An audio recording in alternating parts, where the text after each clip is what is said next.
Okay, here we are today at Wordreference.com. This is not an online translator, but instead a dictionary from one language to another. Today I'm going to be demonstrating English to Spanish because we are all English speakers learning how to speak Spanish. But if you scroll down, there's plenty of different translating or online dictionaries that you can reference to if you're learning other languages or coming from Spanish to English. The first thing I'm going to show you guys is the word play.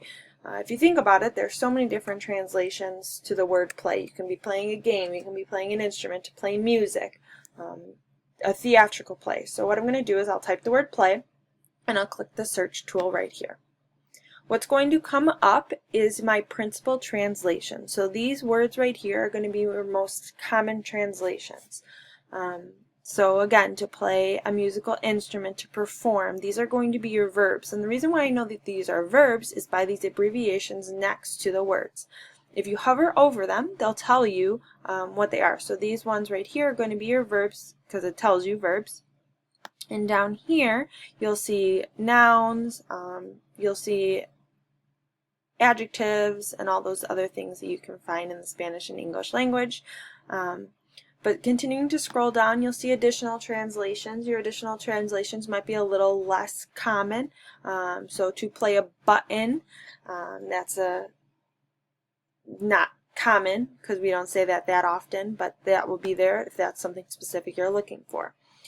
Continuing to scroll down, you have your compound forms. So your compound forms are going to be words with or phrases with the word play in them. So a double play, a dramatic play. So if you have a multiple word phrase, sometimes you're not going to look up one word by each word. You would have a phrase, for example.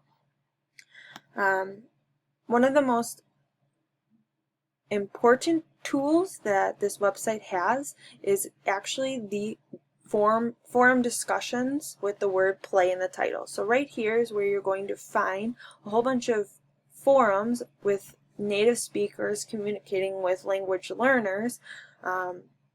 So maybe they're not found above in your additional translations, your principal translations, and things like that. And they might not even be direct translations from one language to another. It creates a great form of communication between language learners. So for example, I'll play within a play. Maybe I was looking how to translate that for a paper or something.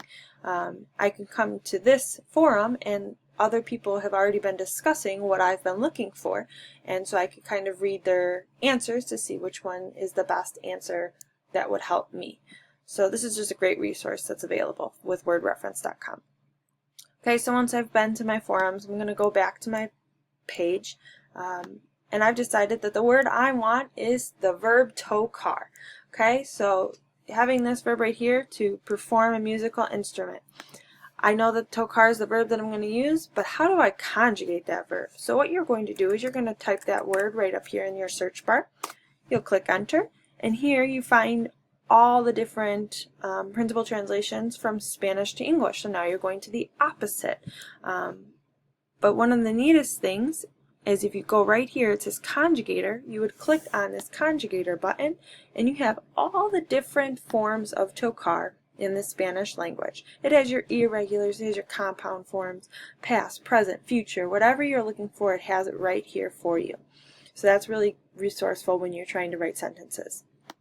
So going back, some additional tools that this has as well is you have definitions you can use, you have Spanish synonyms if you're writing papers, plenty of images, you can look for it in context online throughout the web, but wordreference.com is the best language tool that you guys can use when you're trying to learn Spanish. So use it.